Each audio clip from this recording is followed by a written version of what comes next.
Students, these are short notes from chapter 1, that is object oriented programming. First short note, object oriented programming. It is based upon object oriented programming concepts which are as follows: encapsulation, abstraction, inheritance and polymorphism. It is a paradigm which is based upon the objects which are created from the class. Word paradigm I have used over here.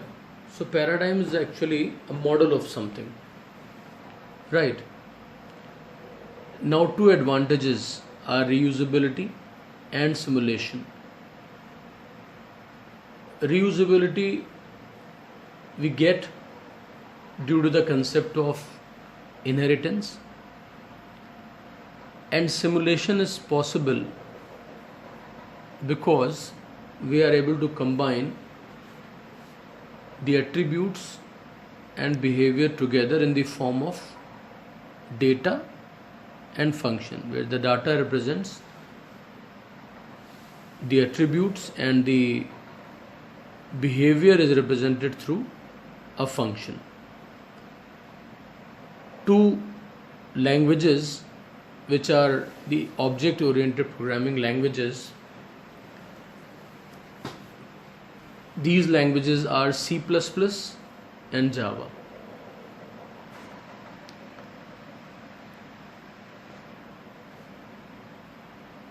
Data abstraction. Data abstraction is all about the hiding complexity. It is an act of representing essential features without including the background details. In Java programming, there are two concepts which are actually using the data abstraction or based upon the concept of data abstraction, and these concepts are function overloading and constructor overloading. Example, definitely from the real world.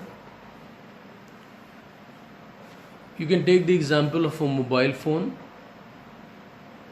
where we are aware of that how does it work, various operations we know, but how all the components within the mobile have been organized and what is the inner mechanism of that mobile, we are not aware of, because that is not required. So that complexity is hidden from us. So this is data abstraction. Now encapsulation. Encapsulation is the process of wrapping up of attributes or data and behavior or method or function into a single entity, and this entity is called class, and the process is called encapsulation. Technical example, when we define the class in Java, that is the very good example of encapsulation. But when we look at the real world example, so we can take the example of a pen where the data members or attributes are color, type, price and the brand of the pen, and we have got behavior, how to write with it, to draw, to cut.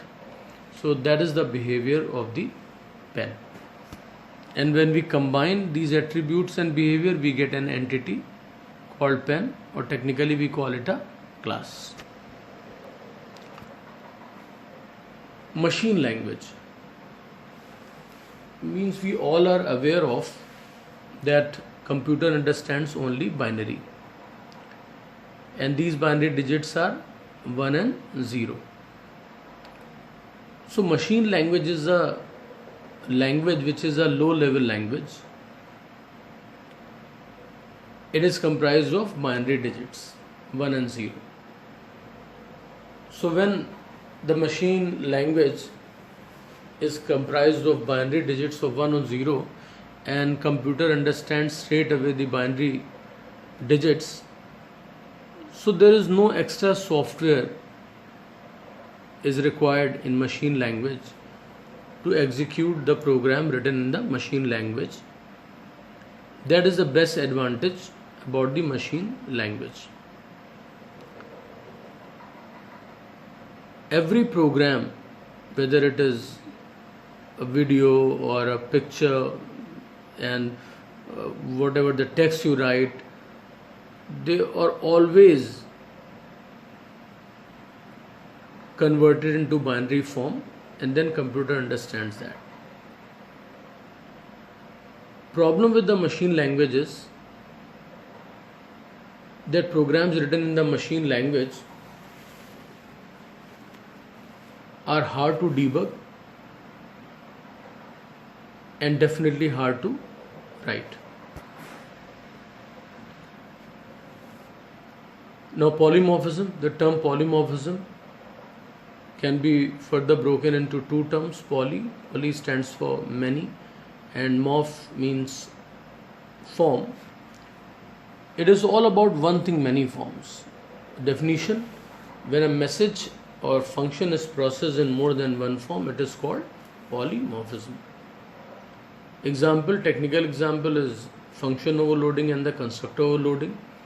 Real world example: if there are three entities like cat, dog and a human being, and they are given the same instruction to look there, all the entities are able to see if there is light, but when there is dark, then only cat is able to see, because only cat can see through the dark.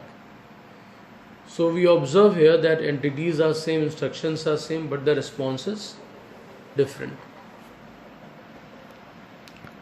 Procedural programming or procedure oriented programming. This programming technique is based upon the concept of procedures, and these procedures are also called routines or subroutines or functions. First, we need to understand what is the procedure. Actually, whenever there is a big task and we have to implement that into a form of a program, and the task is complex, so we divide that task into subtasks, small parts, and those set of instructions can be written in separate functions. So it's very easy to understand the program, and this is what we do in the procedural programming or procedure oriented programming. A procedure consists of a series of computational steps to be carried out. In procedural programming approach, emphasis is on function, which we call procedure or routine or subroutine, whatever you like. The languages which are the procedural programming languages, these languages are C and COBOL. Inheritance, a very important and very powerful concept of object-oriented programming approach. It gives us the ability of reusability. Something is existing or something exists already, and we have to create something new out of it. So we don't have to create something from scratch. We can simply introduce new features, new functionalities into the existing thing, and we can create an entire new category. So inheritance allows a class to use the properties and methods of another class. That is a basic idea. Or in other words, we can say the derived class inherits the states and behaviors from the base class. Means the new class which has been created from an existing one, that new class will be called the derived class or the subclass or the child class, and the class from which it has been created is known as the base class or the superclass or the parent class.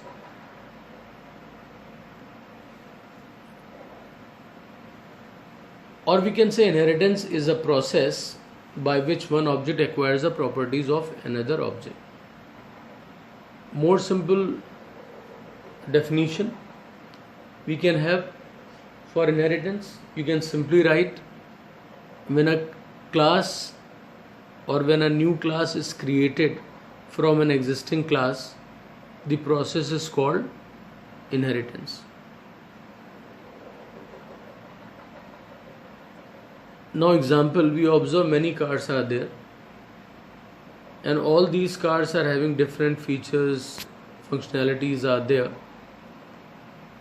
But whenever we see many cars, we'll always say that these are cars. We'll never call it a truck or a bike, because the basic features of the car category are same. Basic functionality is same. So car is a category from which different brands cars can be created by deriving or by inheriting the features of the existing category called car or existing class called car. So this is the power of inheritance. Now assembly language.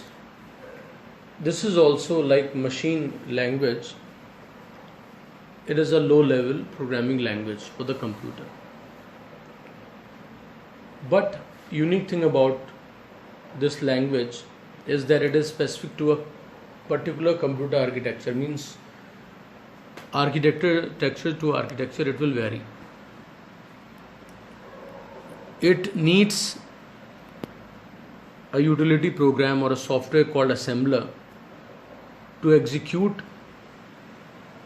its program, because assembly code is converted into executable machine code first, then it is executed. So that conversion is done by the utility program, and this utility program, as I've told you, is assembler. Thank you.